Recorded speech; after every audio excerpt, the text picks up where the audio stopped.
بسم الله الرحمن الرحيم الحمد لله رب العالمين والصلاة والسلام على أشرف الأنبياء والمرسلين سيدنا ونبينا ومولانا محمد وعلى آله وصحبه أجمعين. I mentioned previously that the Hanafīs define the term Mashhūr differently from the Muhaddithin. So inshallah in today's lesson I plan to explain Mashhūr according to the Hanafīs. Because as Hanafis, we have to learn how our ulama define this term, isn't it? So that when we find the word Mashhūr in Hanafi books, then we will know exactly what our ulama were speaking about. The thing is that there were many Hanafi ulama who wrote commentaries on Nuzha, an-Naḍar. However, they did not elaborate and explain the definition of Mashhūr according to the Hanafi madhab. For example, Mullah Ali Qari rahimahullah, he wrote such a detailed and an in-depth and a wonderful commentary on Nuzha an-Naḍar, but he did not write anything regarding the Hanafi view of Mashhūr, and he did not even indicate that the Hanafis have a different definition. Yet in his book on Usul al-Fiqh, the commentary of Al-Manar, Tawdīḥ al-Mabani wa Tanqīḥ al-Ma'ani, there he explained the Hanafi view in such an excellent manner. You can refer to his book. It's on page 307. So it would have been ideal if he would have given a summary or at least indicated that the Hanafis have a different view here in his commentary of Nuzha an-Naḍar. But unfortunately, he did not. So the concern is that if a Hanafi student reads the commentaries of Hanafi ulama on Nuzha an-Naḍar, then that student will not even realize that the Hanafis had a different definition for Mashhūr, because he will not find any mention of it in the commentaries. And for that reason also, we will have to go back to the books of Usul al-Fiqh when explaining this. To begin with, you may recall that 2 lessons back in lesson 17, we explained that the Hanafis divide a Ḥadīth very differently from the Muhaddithin. We said that the Hanafis divide a Ḥadīth into 3 categories. And what are those 3 categories? It is Mutawatir, Mashhūr, and Khabrul Wahid. So Mashhūr is in between Mutawatir and Khabrul Wahid. Hanafis define the term Mashhūr as آحادا في الأصول متواترا في القرن الثاني والثالث. That it is ahad in the origin. It is ahad. Now this term Qabrul Wahid, it will come ahead inshallah in Nuzha an-Naḍar. It basically refers to a few narrators. There are few narrators who are transmitting this report initially in the initial stages at the origin. And thereafter in the next qarn, in the second and third qarn, it becomes mutawatir. So the first qarn, the initial stages, the source, the origin, this here refers to the era of the Sahaba and the Tabi'in who were narrating before the last Sahabi passed away. So inshallah, I'll tell you shortly the year in which the last Sahabi passed away. So any Tabi'i, if he narrates before that, then that's also considered as as being from the source, from the origin, ahadan fil usul. So basically a narration is Mashhūr if in the first qarn there were only 1 or 2 narrators, but after that qarn, after that era, there is an extremely large group of narrators. So many people are reporting it just as mutawatir. So there is 1 or 2 Sahaba or 1 or 2 Tabi'in who are quoting it before the last Sahabi passed away, and then from them there are literally countless narrators. So that's the one scenario, countless narrators. Or the second scenario, everybody just accepted the meaning of that narration. No one contradicted or opposed what is mentioned in that narration. Now, you know, previously when we were discussing mutawatir, then I presented the definition of mutawatir from Allama Jassas Razi, isn't it? And I also mentioned what he quoted from Allama Isa ibn Aban. Then we quoted from scholars of the next century such as Allama Dabusi rahimahullah, and Allama Bazdawi rahimahullah, and Allama Sarakhsi rahimahullah. And I also quoted previously from Allama Samarqandi rahimahullah, Allama Alauddin Samarqandi. So this time I will inshallah quote the definition of Mashhūr from scholars of the next century. so that in this manner at least you get some acquaintance with the different books. You know, our Shaykh al-Ḥadīth, Hazrat Maulana Fazlur Rahman, Hafidahullah, he often says very jovially that in today's times, if a person just knows the names of the books of Hadith, so leave alone reading the books, he just knows the names of the books of Hadith, then too he will be regarded as such a great muhaddith. So in the same way, if a person merely knows the names of all the books in usul al-fiqh, then that in itself is such a great accomplishment. And if he knows the names of the authors, then nurun ala nur.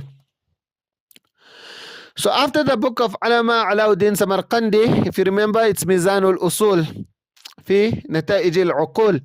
So after that book, then there was a book written by Alama Muhammad ibn Abdul Hamid al-Asmandi rahimahullah.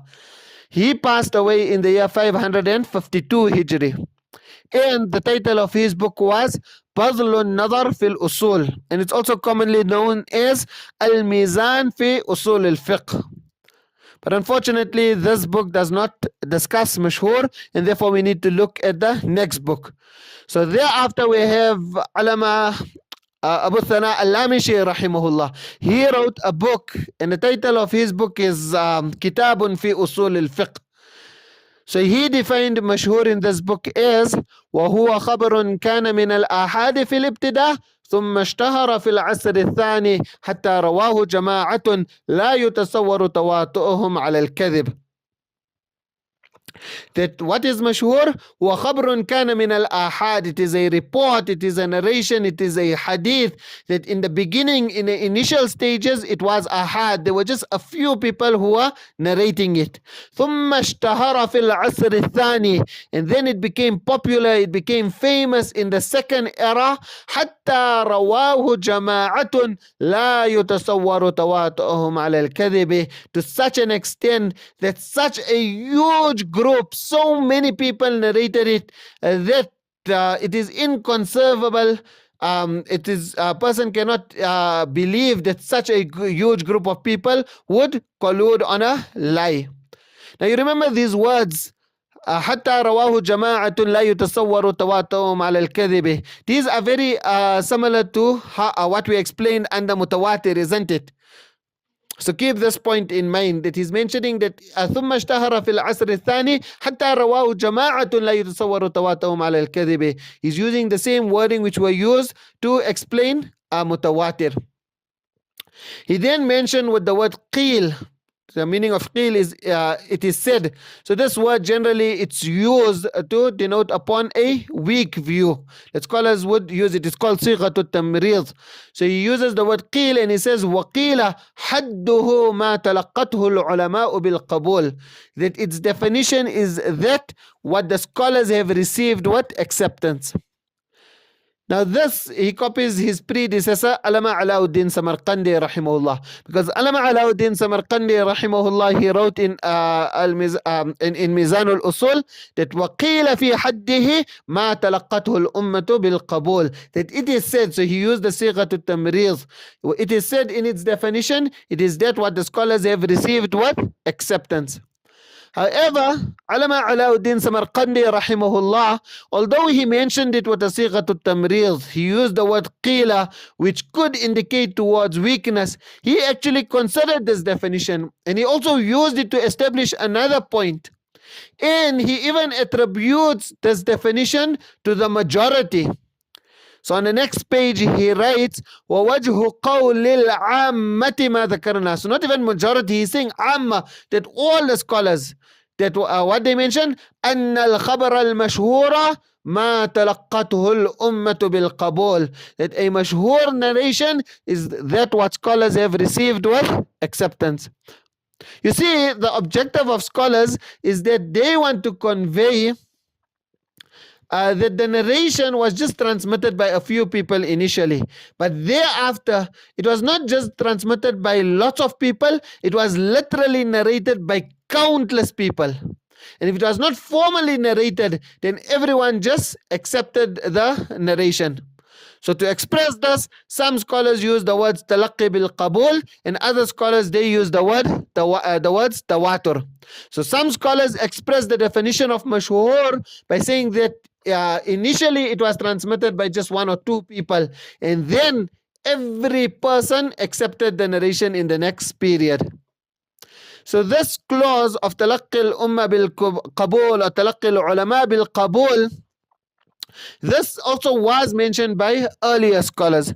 For example, Alama Sarakhsi rahimahullah, he mentioned in his usul, وبيان هذا النوع في كل حديث نقله عن رسول الله صلى الله عليه وسلم عدد يتوهم اجتماعهم على الكذب ولكن تلقته العلماء بالقبول والعمل به فباعتبار الأصل هو من الآحاد وباعتبار الفرع هو متواتر. So you can see he's saying that this type of narrations which such a huge group of people narrated, that it is possible that, to think that they lied. So this was in the initial stages. It wasn't so many people. But then ولكن تلقته العلماء بالقبول والعمل به. So then he says فباعتبار الأصل هو من الآحاد. That in the initial stages, that means in the first era, it was regarded as ahad. وباعتبار الفرع هو متواتر.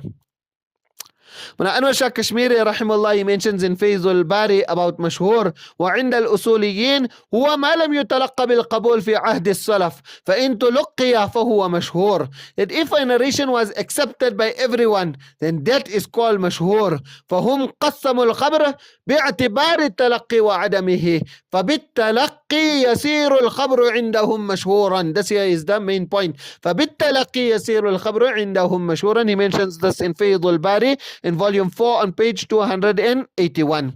So that's how some scholars expressed the definition. Other scholars, they express the great amount of narrators by saying that after the era of the Sahaba, the narration is transmitted through tawatur. So for example, Ulama ibn al-Hammam rahimahullah, he defined مشهور as ما كان أحد الأصل متواترا في القرن الثاني والثالث.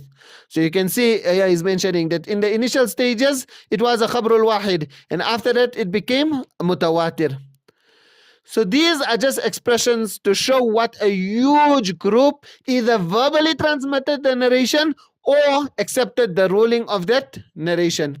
And therefore, Ulama Jassas Razi rahimahullah, he combines both words in his definition. He says, لأن ما تلقاه الناس بالقبول فإن كان من أخبار الآحاد فهو عندنا يجري مجرى التواتر. He's saying that that narration which all people accept, even if it was from the reports of Ahad, it will still take the form of tawatur. Thus he mentions in Al-Fusul fil Usul. And in his Ahkam al-Quran he said, وَإِن كَانَ وُرُودُهُ مِن طَرِيقِ الْآحَادِ فصار في حيز التواتر لأن ما تلقاه الناس بالقبول من أخبار الآحاد فهو عندنا في معنى المتواتر لما بيناه في مواضع. Now, of course, when the scholars of Usul al-Fiqh discuss tawatur, then they would use the term according to their definition, isn't it? So, yeah, it's important to take into consideration that their definition of mutawatir. You remember when you are explaining mutawatir, then we mentioned that their definition of tawatur is la yuhsa adaduhum. It means that there should be lots and lots of narrators that is not even possible to count them. And I gave you the example of saying countless stars. So literally it means the whole ummah. But besides there being lots of narrators for that exact report, Hanafīs would also regard a narration as mashhūr if the entire ummah simply accepted the meaning of that report. You know, in that statement we quoted earlier from Alama Sarakhsi rahimahullah, he said, وَلَكِنْ تَلَقَّتْهُ الْعُلَمَاءُ بِالْقَبُولِ وَالْعَمَلِ بِهِ. So if they just practice upon it, even if they did not formally narrate it. So the narration itself is transmitted by few individuals, but because the ruling is established from that narration and everybody accepted that ruling and nobody opposed that ruling and everybody practiced upon that narration, even though they did not verbally transmit it, their acceptance is enough. So we can phrase it like this, that Mashhūr is that which has a few narrators in the first qarn and thereafter lots of people transmit it, or the entire ummah practices upon it. I'm just thinking, for you to gain a little experience with the Hanafi usul books, I recommend all of you to research and check which are the famous commentaries of Usul al-Bazdawi. So first go check that Allama Bazdawi rahimahullah, he wrote his usul, and I told you the correct name of the kitab. Now see who wrote a commentary on this, and then which commentaries are printed and easy to get hold of. Then if you get a chance, please study Mashhūr and Mutawatir in those commentaries, and if it's possible for you, then please write a summary in 2 or 3 pages and please send it to me. This here is voluntary homework, so if you're busy, then please do not stress. Now we are speaking about the first qarn, and we're speaking about the era of Sahaba. So a question arises here, that what is regarded as the era of Sahaba? What is the first qarn? How long is this period? So in answer to this, in the footnotes of Tadrib al-Rawi, Sheikh Muhammad Awama Hafidhahullah, he explains, وَمُرَادُهُمْ بِالْقُرُونِ الثَّلَاثَةِ الطَّبَقَاتُ الثَّلَاثَةِ وَهِيَ طَبَقَةُ الصَّحَابَةِ. So the tabaqa of Sahaba, and that is until the year 110 Hijri. وَطَبَقَةُ التَّابِعِينَ, and then the era of the Tabi'in, and that ends in the year 180 Hijra. And then the tabaqa, the era of the Atba'u Tabi'in, and that ends in the year 220 Hijra. So the reason for stipulating these years is because it was in these years that the last person of that respective qarn passed away. So who was the last Sahabi to pass away? Do any of you know who was the last Sahabi to pass away?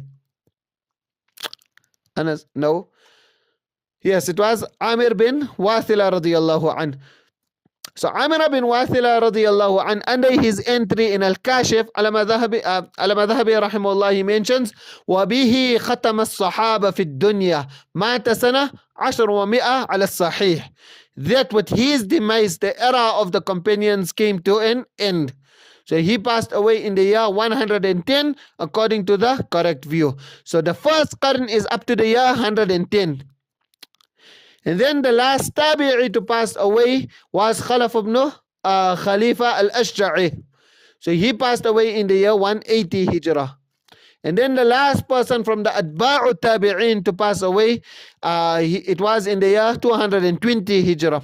So Hafiz ibn Hajar rahimahullah, he mentions in Fath al-Bari, وَاتَّفَقُوا أَنَّ آخِرَ مَنْ كَانَ مِنْ أَتْبَاعِ التَّابِعِينَ مِمَّنْ يُقْبَلُ قَوْلُهُ مَنْ عَاشَ إِلَى حُدُودِ الْعِشْرِينَ وَمِئَتَيْنِ. So till around the year 220 Hijrah. So if a narration had only 1 or 2 narrators up to the year 110 Hijrah, irrespective whether the narrator is from the Sahaba or from the Tabi'in, as long as it was before the year 110 Hijrah, and thereafter it has so many narrators that it is inconceivable for that large amount of narrators to agree upon a lie, then that narration will be regarded as Mashhūr. So that means that after the year 110 Hijrah, there should be lots and lots of narrators, like even more than there was for Tawatur, literally the whole Ummah. It is either verbally transmitted or everybody just accepts it. So up to 110, there are just 1 or 2 narrators, and after 110, the whole Ummah accepted the narration. And from this here, now you can understand how there are multiple tabaqat in one qarn. So we are considering the year, and we are not considering the status of the narrator. So there can be 1 Sahabi, or there can be 1 or 2 Tabi'in, but before the year 110 Hijrah. And after the year 110 Hijrah, the narration spread like wildfire, then that narration will be considered as Mashhūr. And here Sheikh Adnan Ali, he mentions, فالحديث الذي كان آحادا في عصر الصحابة واشتهر في عصر التابعين أو كان عاهادا في عهد التابعين واشتهر في عهد أتباع التابعين يعد مشهورا في اصطلاح الحنفية وفي اصطلاح جمهور المحدثين. So that means that a narration is saying فالحديث الذي كان آحادا في عصر الصحابة. So it was either آحاد in amongst the Sahaba واشتهر في عصر التابعين أو كان عاهادا في عهد التابعين واشتهر في عهد أتباع التابعين. So even if it was ahad in the era of the tabi'in and it only became popular thereafter, he says يعد مشهورا. He mentions this in الموازنة بين منهج الحنفية ومنهج المحدثين on page 400. In trying to show this point, Alama Abdul Aziz Bukhari rahimahullah, he mentions والاعتبار للأشهار في القرن الثاني والثالث. So the word wawiyah, it comes in the meaning of aw. So it became famous in the second or in the third qarn. Now here qarn would refer to the era of Sahaba or era of Tabi'in, and therefore it will be up to the year, any tabi'i before the year 110 Hijrah. It will not refer to the time when the last tabi'i passed away, because if that's the case, then the whole muwatta of Imam Malik rahimahullah will be considered as mashhur, isn't it? Because do any of you know when did Imam Malik rahimahullah passed away? Imam Malik rahimahullah passed away in the year 179 Hijri. And when are we saying the last tabi'i passed away? 1 year later in the year 180 Hijrah. So yeah, when Alauddin Bukhari uses the word qarn, it does not refer to the passing of the last tabi'i. Rather, it refers to those tabi'in who are transmitting reports. So the very elderly tabi'in who are narrating before the last sahabi passed away. So this is an important point to remember, that it's not strictly that a Sahabi is individual, rather it is any link up to the year 110 Hijri. So in short, in the beginning the report is narrated by just one or two Sahaba, but then the entire Ummah accepts it, and it is as if there is ijma' on that narration. And when looking at the first qarn, there can be a few narrators. However, in the next era, there must be an extremely large group who either verbally narrated the hadith or the entire ummah accepted the ruling of that narration. So even though the narration is transmitted through just a few asanid, everybody accepts the meaning and the ruling of that narration. Alama Asmandi rahimahullah explained, إذا أخبر الواحد خبرا وأجمعت الأمة على العمل بموجبه وحكمت بصحته فإنه يدل على أن النبي صلى الله عليه وسلم قال ذلك لأنه لا يجوز أن تجمع الأمة على الخطأ. So in this way, mashhur is ahad in the beginning, and then it becomes mutawatir thereafter, or there is literally ijma'. Now this here, the reason I'm explaining it so much and in so many different words is because it's so important to understand this, because Hanafīs put so much emphasis on mashhūr. And this entire explanation will show you that how important that what we are actually considering is mashhūr. So quickly to give you a comparison of mashhūr between the muhaddithin and the Hanafīs. So according to the scholars of hadith, the muhaddithin, a mashhūr is that which does not have less than 3 narrators in any link, and it does not matter how many sahaba there were in the very first stage who quoted it. So if a narration was transmitted by one sahabi, and from him there were 3 tabi'in who quoted it, and then from there were 6 atba'u tabi'in, and from them there were 9 narrators in the next link, and in the following link there were a total of 12 narrators, then this narration will be mashhūr according to the muhaddithin. However, this narration is not going to be Mashhūr according to the Hanafīs, because in the second Qarn there are only 6 narrators, whereas there ought to be countless. So can you see what a huge difference there is? Now, there are those instances where a Mashhūr can be such that it's Mashhūr according to Hanafīs and Mashhūr according to Muhaddithin. Actually, there are 3 possible scenarios. So let me explain to you the 3 different scenarios. The first is a narration is transmitted by 3 Sahaba or 3 Tabi'in in the first Qarn, meaning before the year 110 Hijrah. And in the next generation, there is a huge number. So this will be Mashhūr according to the Hanafīs, and it will be Mashhūr according to the Muhaddithin. Why will it be Mashhūr according to the Hanafīs? It will be Mashhūr according to the Hanafīs because it had few narrators in the beginning, and thereafter the narration had such a huge number of people narrating it. And why will it be Mashhūr according to the Muhaddithin? Because there were a minimum of 3 narrators in every link. So can you picture that scenario? Do you understand how it is Mashhūr according to Muhaddithin also? That in the era, so even though it went to millions thereafter, in the era of Sahaba you had 3, and thereafter you had millions. So million is more than 3, isn't it? So since you had more than 3 narrators in every link, whether it was millions, whether it was billions, irrespective of the huge amount, since there were more than 3, the Muhaddithin are going to refer to it as Mashhūr. They're not calling it Mutawatir because why, there were only 3 in the beginning. And Hanafis, of course, we are calling it Mashhūr because thereafter it did fulfill this condition of literally being narrated by countless of people. So that's the one scenario. Then a second scenario is that in the era of Sahaba, there are 3 or 4 narrators, right? So there are 3 or 4 Sahaba narrating it. And then in all the remaining links also, there are only 3 or 4 or maybe 5, 6, up to 20, 30 people quoting it. So this will be Mashhūr according to the Muhaddithin. But this is not going to be Mashhūr according to the Hanafis. It's obvious. Why it's going to be Mashhūr according to the Muhaddithin? Because it fulfills their condition of there being 3 narrators in every link. But it's not Mashhūr according to the Hanafis because the narration does not have the huge amount of narrators in the eras after the Sahaba. So that's the second scenario. And then the third scenario is that you have only 1 or 2 Tabi'in relating this before the year 110 Hijrah. So 1 or 2, below 3. You have 1 or 2 Tabi'in relating it before the year 110 Hijrah. And thereafter, the narration is transmitted via so many people.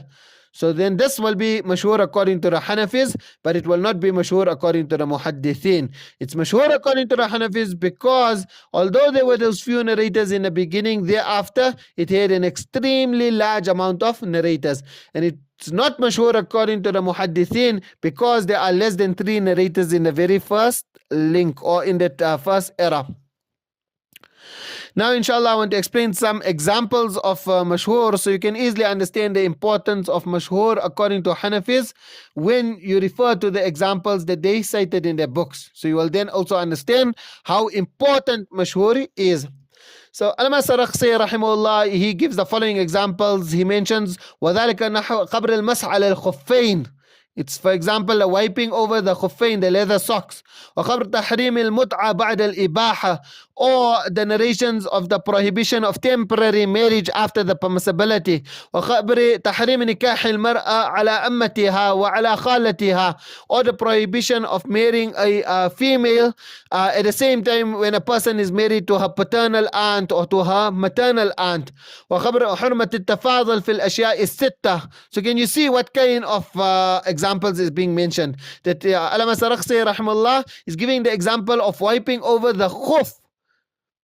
But now you know that there are so many other scholars who actually mention that this narration is mutawatir. And why did they mention it's mutawatir? Because there are 70 Sahaba who narrated it. So although 70 might seem like a huge number, But remember, Hanafis, they have this condition of عدم إحصاء العدة for tawatur. So here in the first qarn, in the era of Sahaba, 70 is regarded as ahad fil usul.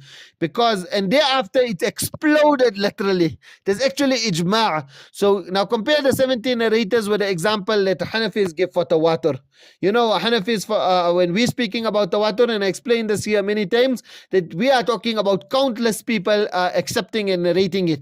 So, for example, Hanafis, they give examples such as adhan, that adhan is narrated through tawatur, or the amount of rak'at, that for you pray 4 rak'at for Dhuhr Salah, you pay 3 rak'at in the Maghrib Salah, or the amount of zakat that you pay 2.5%. So Allama Sarakhsi rahimahullah, he also gave these types of examples for mutawatir. وَذَلِكَ نَحْنُ نَقْلِ أَعْدَادِ الرَّكْعَاتِ وَأَعْدَادِ الصَّلَوَاتِ. So those are what Hanafis had in mind when they were talking of mutawatir. So therefore, we're not going to call Mas'al al-Khuffain, even though there were 70 Sahaba, we're not going to regard it as mutawatir.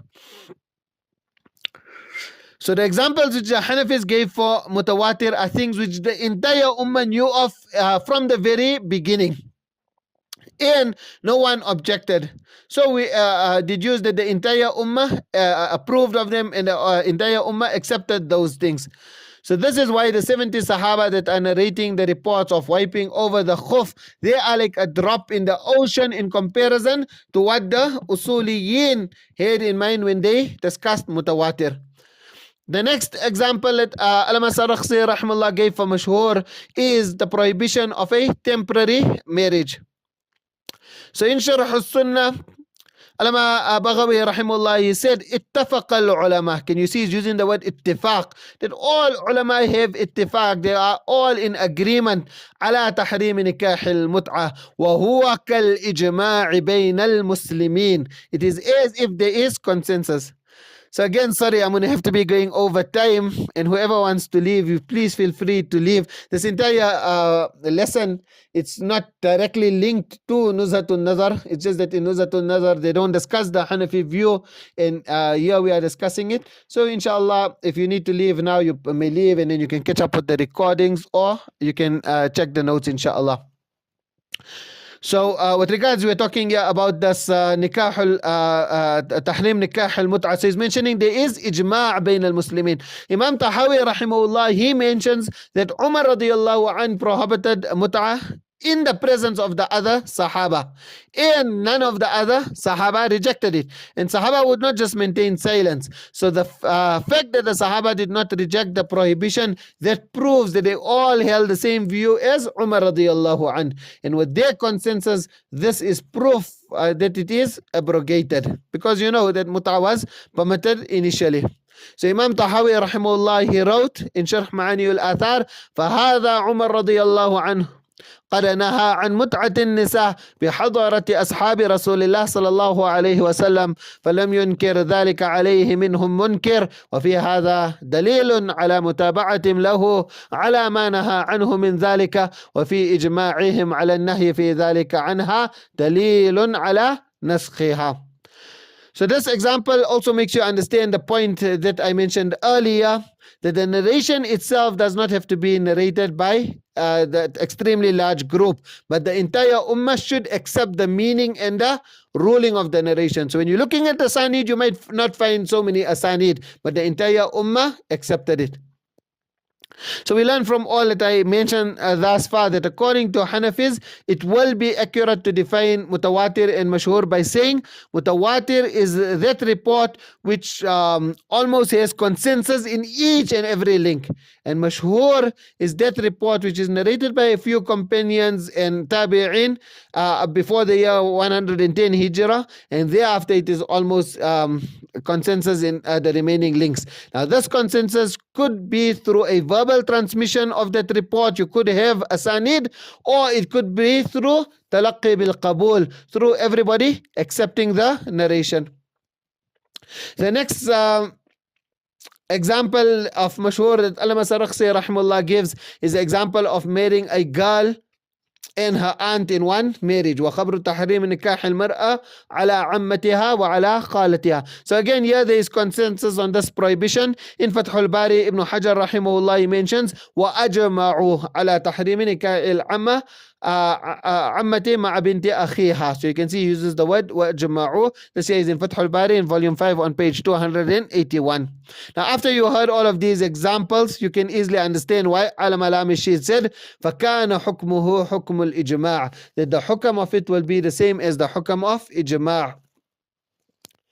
So the difference between the Muhaddithin and the Hanafīs in defining Mashhūr, that also then led to huge differences in the ruling of a Mashhūr narration. So according to the Muhaddithin, a Mashhūr narration can be authentic and it can also be weak.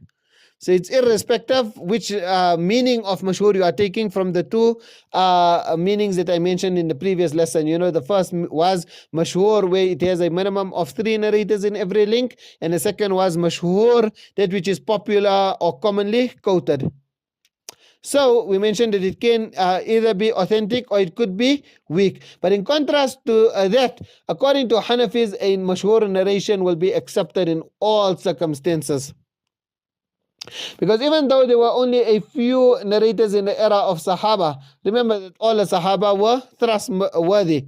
Likewise, even though it is possible for a person from the Tabi'een to speak a lie, because there are so many scholars who accepted that narration thereafter, that it is almost as if there is ijma' upon the narration, we are assured that this person did not speak a lie, because the ulama thereafter would have caught him out. They would have known that he is speaking a lie.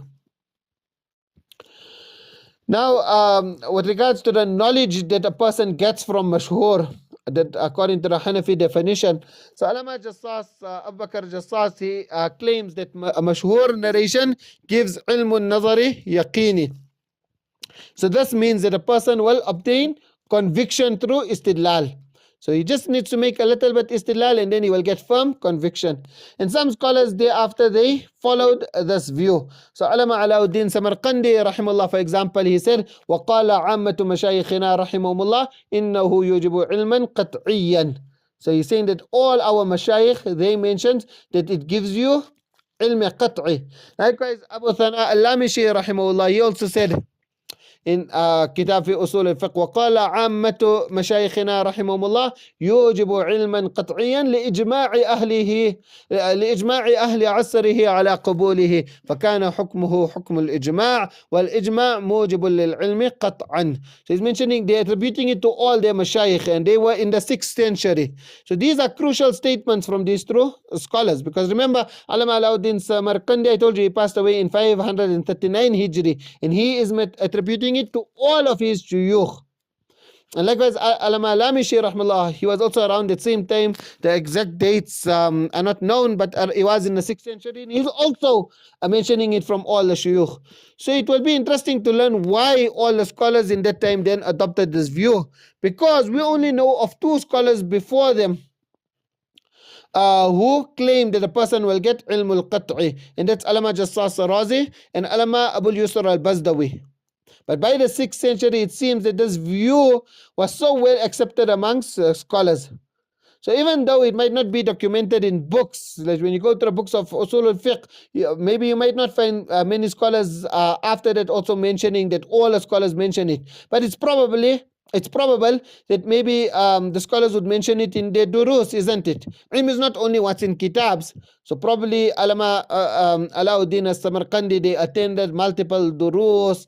Like just take for example, if I have to tell you that our ustad mentioned something, but he did not write in his he did not write any book, you will understand that he mentioned it in a dars. So maybe in the same way that these scholars heard from so many different shuyukh that they could actually attribute it to ammatu mashayikh, to all their mashayikh.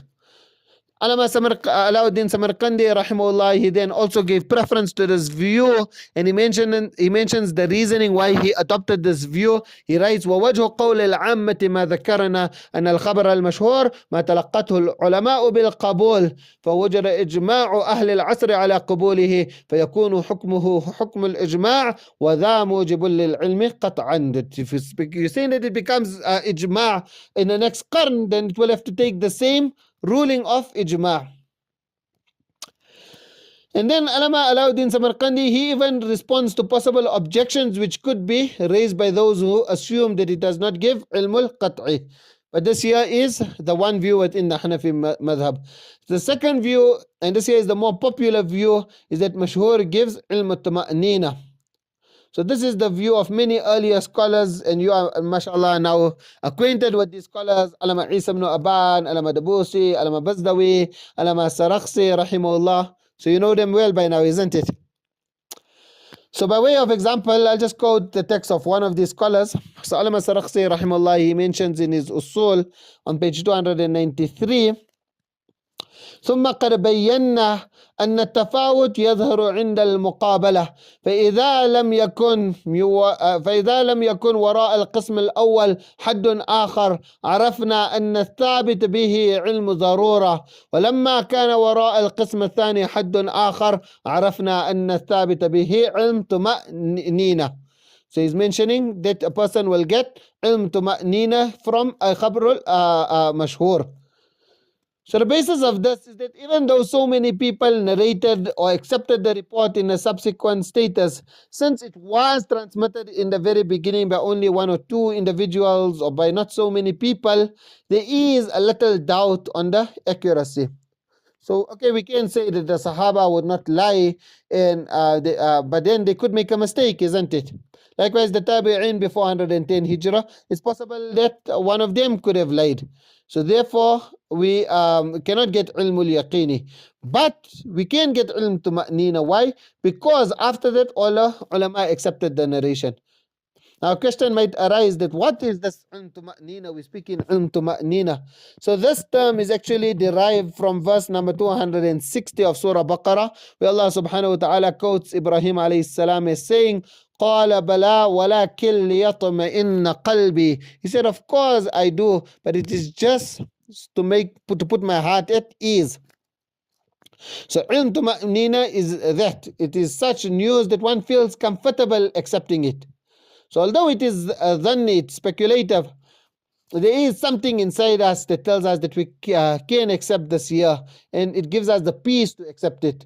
So Allama ibn Nujaym rahimahullah, he explains in Mishkatul Anwar, which is also known as Fathul Ghaffar, وإن كان ظنيا فاطمئنانها رجحان جانب الظن بحيث يكاد يدخل في حد اليقين وهو المراد هنا. This on page 271, and it then says وحاصله أن العلم استدلالي وصار حجة للعمل به.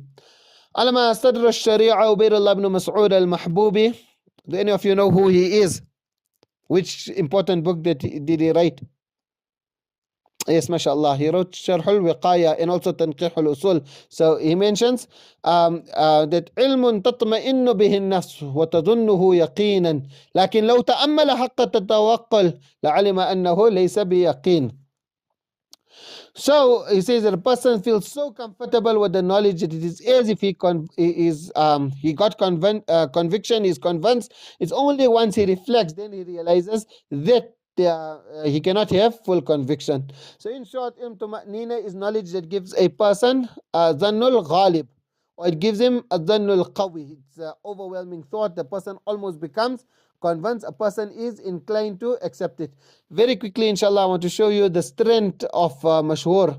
So we can use Mashhūr to expand the restricted rulings of the Quran. Allama Bazdawi rahimahullah, he mentions فَصَحَّةِ الزِّيَادَ بِهِ عَلَى كِتَابِ اللَّهِ تَعَالَى وَهُوَ نَسْخٌ عِنْدَنَا.